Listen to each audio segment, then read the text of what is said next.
मैं अजीत अग्रवाल अग्रवाल क्लासेस में आपका स्वागत है। आज हम लोग पढ़ेंगे how refrigeration system works. Refrigeration system basically क्या होता है कि हम उसमें किसी एक पर्टिकुलर जगह को कम टेम्परेचर पे रखना चाहते हैं उसके सराउंडिंग के कंपैरिजन में। जैसे यहाँ पर हमने एक सिस्टम ले लिया है, इस सिस्टम के अंदर का टेम्परेचर हम मेंटेन करना चाहते हैं, मान लीजिए 10 माइनस या plus 10 degree centigrade, 10 degree centigrade हम मेंटेन करना चाहते हैं। इसको 10 डिग्री सेंटीग्रेड रखने में दिक्कत क्या है, क्योंकि सराउंडिंग जो है उसका टेम्परेचर है 45 डिग्री। तो यहाँ से कंटिन्यूअसली हीट जो है वो 45 डिग्री से 10 डिग्री की तरफ फ्लो होगी। ठीक है, उससे क्या होगा कि इसका टेम्परेचर बढ़ता जाएगा और ये 45 डिग्री पहुंच जाएगा। अब अगर इसको हम 10 डिग्री पर ही रखना चाहते हैं तो हमको इसमें से लगातार कुछ हीट को निकालना भी पड़ेगा। तो उसके लिए हम लोग इस रेफ्रिजरेशन सिस्टम को लगाते हैं। तो रेफ्रिजरेशन सिस्टम में मान लीजिए हम लोग साइकिल को यहां से शुरू करते हैं, इसको हम पॉइंट 1 ले लेते हैं, इसको हमारा स्टार्टिंग पॉइंट। हमारे पास में कोई लिक्विड है और गैस का मिक्सचर जो कि बहुत लो प्रेशर पर है और उसका टेम्परेचर है -5 डिग्री सेंटीग्रेड। इसको हम यहाँ पर एक कॉइल लगाते हैं सिस्टम के अंदर में और उस कॉइल से इसको पास करते हैं। क्योंकि अब ये लिक्विड और गैस का जो मिक्सचर है वो -5 डिग्री सेंटीग्रेड पर है, तो ये जो सिस्टम है जिसका टेम्परेचर 10 डिग्री सेंटीग्रेड है, ये अपनी हीट जो है इस कॉइल को देगा। क्योंकि इसका टेम्परेचर कम है, हीट ज्यादा टेम्परेचर से कम टेम्परेचर की तरफ फ्लो होगी। तो ये जो लिक्विड प्लस गैस है, इसमें से जो लिक्विड है वो इवोपरेट हो जाएगा और गैस में कन्वर्ट हो जाएगा। तो अब यहाँ पर हमारे पास में जब इस कॉइल में से ये निकलेगा तो यहाँ से हीट लेगा और इसकी जो लेटेंट हीट है उतनी हीट ये ले लेगा।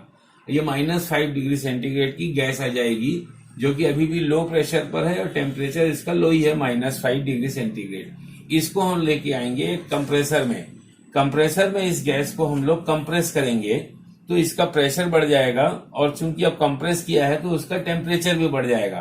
तो हमने मान लिया कि उसका टेम्परेचर हो गया 80 डिग्री सेल्सियस और ये हाई प्रेशर पर आ गया, मान लीजिए 5 बार या 10 बार पर। अब इसको हम लोग जो हमारे घर के बाहर सराउंडिंग है उसमें हमने एक कॉइल लगा के रखी हुई है।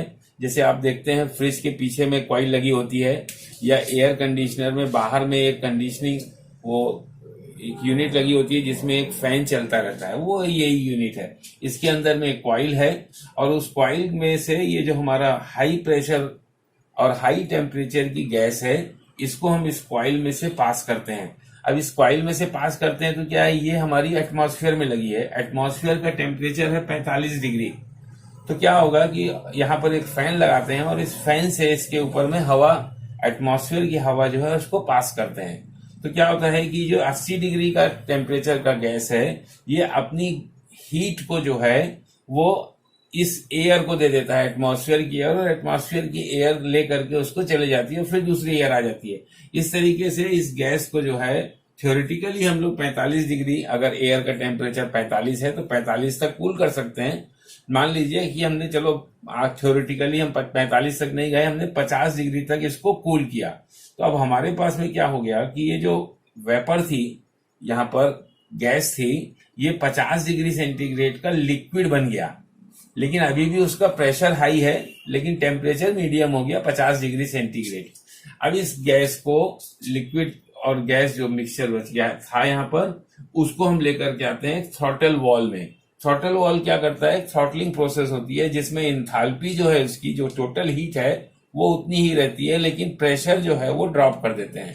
ठीक है, तो यहाँ पर ये जो लिक्विड आया इसको हमने इस थ्रॉटल वॉल से पास किया तो ये हाई प्रेशर से लो प्रेशर पे इसको कन्वर्ट कर दिया। लेकिन अब लो प्रेशर पे जाने से क्या हुआ कि इसकी जो हीट थी वो हीट अभी भी उतनी रहेगी, लेकिन वो उसमें से कुछ लो प्रेशर में जाने के कारण जो लिक्विड था वो गैस बन जाता है, माने वो लेटेंट हीट ले लेता है। तो इसकी टोटल हीट वही है लेकिन इसका टेम्परेचर जो है वो ड्रॉप हो जाता है, -5 डिग्री सेंटीग्रेड पे आ गया मान लीजिए। अब इस गैस और लिक्विड के मिक्सचर, क्योंकि टोटल लिक्विड भी नहीं रहेगा और टोटल गैस भी नहीं, इसको हम ला करके फिर से इस कॉइल में से पास करते हैं तो ये फिर गैस बन जाती है। इस तरीके से हमने क्या किया कि जो रूम के बाहर 45 डिग्री टेम्परेचर था उससे हीट हमेशा लगातार इस कमरे के अंदर या इस सिस्टम के अंदर आ रही है, जिससे इसका टेम्परेचर बढ़ रहा है। अब उसका टेम्परेचर ना बढ़े उसके लिए जितनी हीट आ रही है उतनी हीट मेरे को बाहर निकालनी है। तो मैंने मान लिया कि सिस्टम का टेम्परेचर 10 डिग्री सेंटीग्रेड, यहां से अगर क्यू अमाउंट ऑफ हीट आती है तो वही क्यू अमाउंट ऑफ हीट अगर ये कॉइल लेकर के जाएगी तो इसका टेम्परेचर 10 डिग्री सेंटीग्रेड बना रहेगा। अगर ये कॉइल ज्यादा हीट लेकर के जाएगी तो इसका टेम्परेचर ड्रॉप होने लगेगा। कितना ड्रॉप हो सकता है? थ्योरेटिकली -5। अगर इसके अंदर से जो लिक्विड पास हो रहा है उसका टेम्परेचर -5 है, तो अगर इसका टेम्परेचर 0 है तो थ्योरेटिकली ये 0 डिग्री सेंटीग्रेड तक जा सकता है, लेकिन एक्चुअली में वो इससे थोड़ा ज्यादा रहेगा जब भी यहां से हीट इस कॉइल में ट्रांसफर होगी।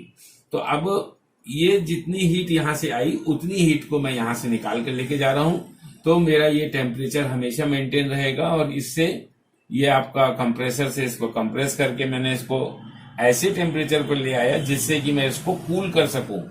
ठीक है, इसमें मेरे को कुछ वर्क करना पड़ा। यहाँ पर मैंने इसको कूल किया, कूल करने के बाद में इसको थ्रॉटल करके इसको वापस लो टेम्परेचर पे ले आया। इस तरीके से ये सिस्टम चलता है। अगर इसकी हम लोग इफिशियंसी की बात करें तो यहाँ पर हम लोग इफिशियंसी नहीं बोलते हैं, उसकी जगह पर हम लोग बोलते हैं coefficient of performance. Coefficient of performance. तो इस केस में हम लोग देखते हैं कि हमारा यूजफुल इफेक्ट क्या है। तो हमने देखा कि भाई इसमें हम लोग क्यू अमाउंट ऑफ हीट को जो है वो लगातार निकाल रहे हैं और यही हमारा यूजफुल इफेक्ट है। हम इसी को ही कूल करना चाहते हैं। तो यहाँ पर लिखते हैं हम यूजफुल इफेक्ट अपॉन कितना हमने उसके लिए वर्क किया। ये वाले वर्क को जनरली हम नेग्लेक्ट कर देते हैं। जैसे फ्रिज वगैरह में जो है वहां पर कोई भी फैन वगैरह नहीं लगा होता है, वो डायरेक्टली एयर के सर्कुलेशन से ही हीट ट्रांसफर होती है।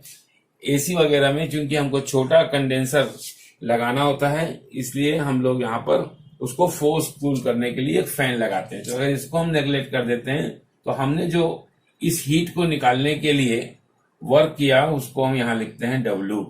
तो useful effect divided by the work done to remove this to get this useful effect, इसको हम बोलते हैं COP। और यही आपका रेफ्रिजरेशन का परफॉर्मेंस होता है। इसकी वैल्यू जो है वो कई बार 1 से कम भी होती है और कई बार 1 से ज्यादा भी होती है। इस तरीके से ये आपका रेफ्रिजरेशन सिस्टम वर्क करता है।